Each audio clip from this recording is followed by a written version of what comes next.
चुप रहना सीखो।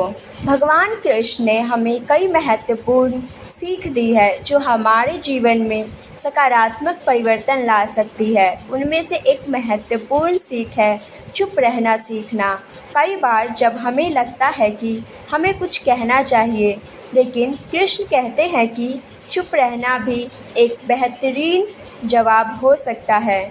चुप रहने का महत्व समझने के लिए हमें यह समझना होगा कि जब हम चुप रहते हैं तो हम अपने शब्दों को सोच समझकर बोलने का अवसर देते हैं।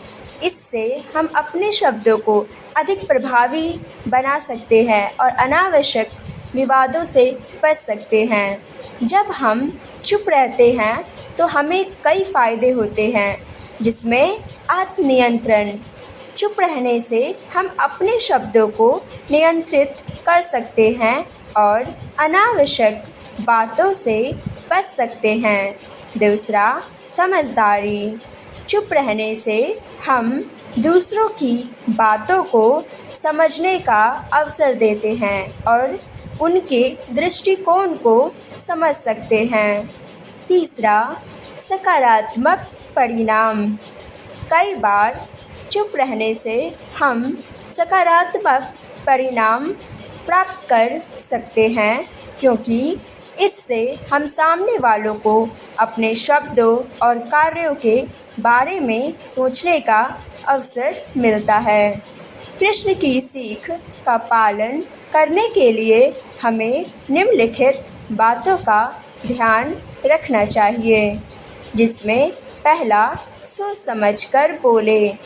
जब भी हम कुछ कहना हो तो हमें अपने शब्दों को सोच समझकर बोलना चाहिए।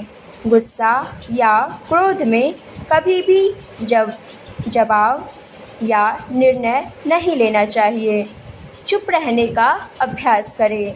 हमें चुप रहने का अभ्यास करना चाहिए और अपने शब्दों को नियंत्रित करने का प्रयास करना चाहिए।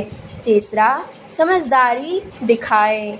हमें दूसरों की बातों को समझने का प्रयास करना चाहिए और उनके दृष्टिकोण को समझना चाहिए। निष्कर्ष यह है कि कृष्ण की सीख हमें चुप रहने के महत्व को समझने में मदद करती है। जब हम चुप रहते हैं तो हम अपने शब्दों को सोच समझकर बोलने का अवसर देते हैं और सकारात्मक परिणाम प्राप्त कर सकते हैं। हम भी कृष्ण की सीख का पालन करें और अपने जीवन में सकारात्मक परिवर्तन लाएं। जय श्री कृष्ण। बोलो राधे राधे।